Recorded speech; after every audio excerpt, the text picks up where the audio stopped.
Hey, Chandler Bolt here, and in this video I want to talk about what to do when you have one of your top candidates drop out of the recruiting process, drop out of the interview process.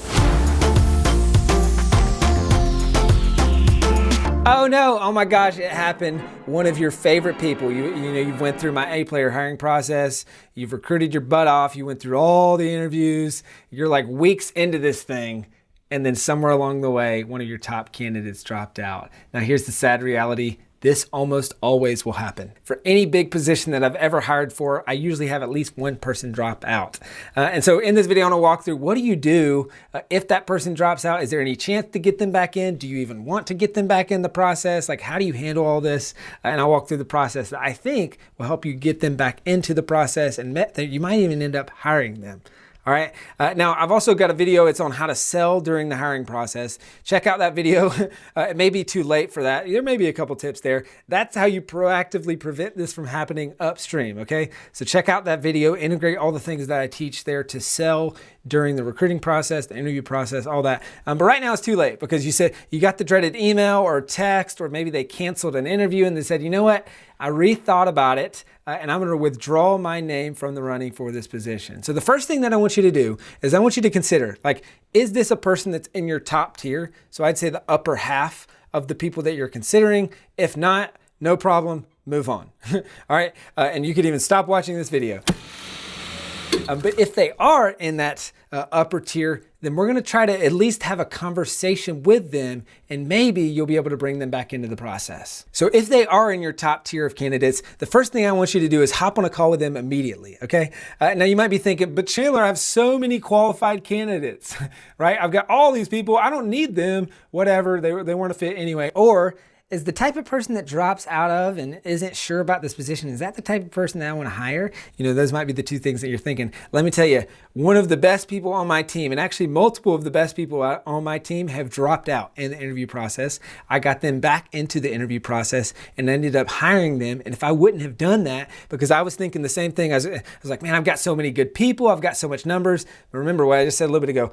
Every time I just count on, I'm going to lose half of my best people, either by I'm going to disqualify them or they're going to drop out of the process. So I'd rather have 3 to 5 like overwhelmingly amazing candidates, and then I've got to make a really hard decision, then bank on them being great. And then you get down to the finals and you're like, oh man, and this happened to me. Like, oh man, I wish I would have tried to get that person back in because I think they were actually the best candidate that I had. Okay.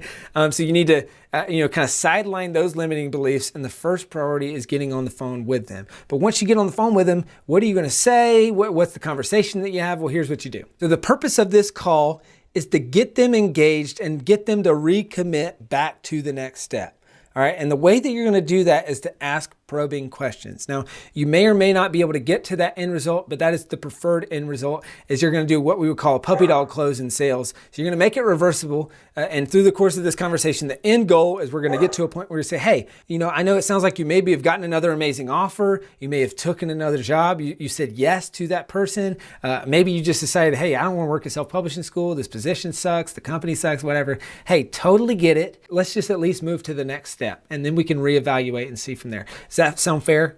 Right? And that's the does that sound fair close, right? I'm just saying, hey, let's just stay in, and worst case scenario, we have one more conversation. It's an hour of your time, or it's 2 hours of your time, or whatever. And you are really sure that this is not where you want to be. Right? But that's the worst case scenario. But best case scenario, maybe you go through that process and you're like, oh man, you save yourself years of your life taking that other position or going to that other company or whatever. So that's the end goal. But how are we going to do that? And how do we even open up that conversation? And again, it starts and really ends with probing questions. And there's kind of 4 main questions that I like to ask. You can ask any questions that you want. But the first one is why? Like, hey, I'm just curious. I'd just love to know, like, where's your head at? Like, why'd you decide to pull yourself out of the running? And maybe they've already mentioned that in the email or the text message or whatever, the cancellation. Maybe they talk to your assistant. But I just want to hop on the phone with them again as fast as possible and just say, hey, I'm just curious why. Do you have any feedback for me? Hey, shoot me straight.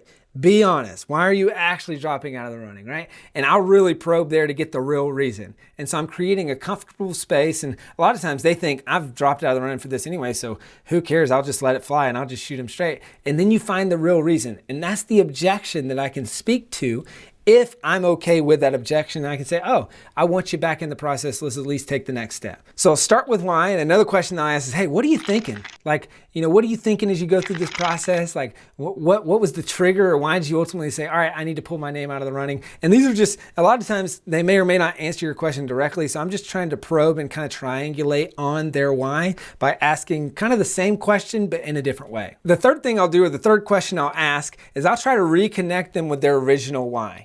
And this can help build momentum to get them committed to the next step. So I'll say, hey, why did you apply for this position in the first place? Like, what really attracted you to the company? What attracted you to this position? So I'm trying to get them in that position, in that state to where they're remembering, oh yeah, well, I really like the mission of self-publishing school. I really thought this might be a fun role, blah, blah, blah. And so I'm getting momentum, and really positive momentum, because we started out saying, hey, why are you withdrawing? But now we're getting positive momentum that will lead to them coming back in the process.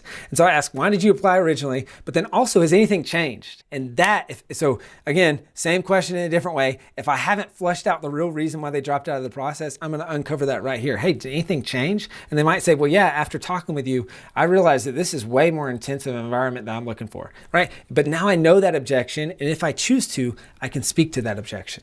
And that leads me to number 4, which is, kind of a concept that I call, what's your pie chart look like? Now I've got another video on this. It's all about how to choose between opportunities.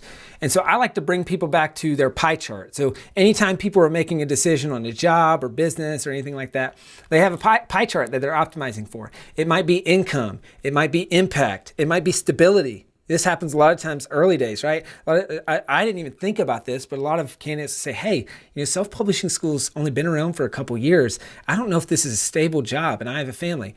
I can speak to that, right? So now I'm getting the objections, but I'm hearing their pie chart, because at the end of the day, and this is the most important thing, I should have started with this. This is the most important thing, is that I always start the conversation. I say, hey, I'm not here to try to sell you on getting back into the process. I'm not here to try to sell you on working for self-publishing school.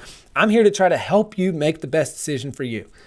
We're going to have a conversation. If at the end of that conversation, I think that the best decision for you is to keep going through this process, and I think that there's a mutual fit, I'm going to be very clear about that. I'm going to tell you that. If I think that there's not, I'm also going to be very clear about that, and I'm going to tell you that. So there's a lot of these types of conversations where I get towards the end of the call and I say, I heard your pie chart, I heard your why, all those things. I don't think this is going to work. And maybe there's another position down the road that works, or I totally understand why you withdrew yourself from the running, because you're right, this is not a good fit for you. But if you approach it with that mentality, not only do you build more trust, but you're building long-term relationships. Because sometimes I'm thinking, hey, we could work together down the road, and that's great. But I'm being clear up front that that is the purpose of us having this conversation. And anytime I'm recruiting or interviewing anyone, it's, hey, I'm here to help you make the best decision for yourself. And maybe that's self-publishing school.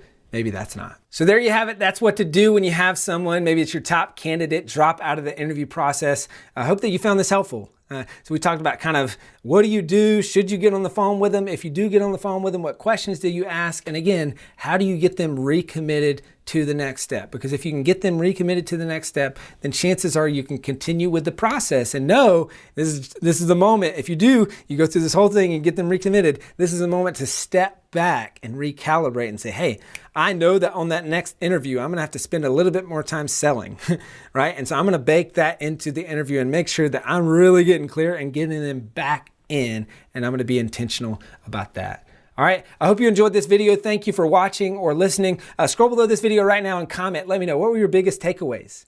All right, what did you learn from this video? What can you implement to get someone back in the interview process for your company? Or how have you done this successfully? So if you've had people drop out of the running or the interview process, what have you done to get them back in? Or maybe you disagree and you say, hey, if they drop out, you shouldn't try to get them back in. Let me know that as well. Scroll below this video right now. Take 2 minutes. Leave a comment. Yes, seriously. I read and respond to every single comment. Can't wait to hear your thoughts. Can't wait to hear your takeaways. As always, click the like button on this video and also click the subscribe button to subscribe to this channel and to the 7 Figure Principles podcast. And I look forward to seeing you in the next video. Talk soon.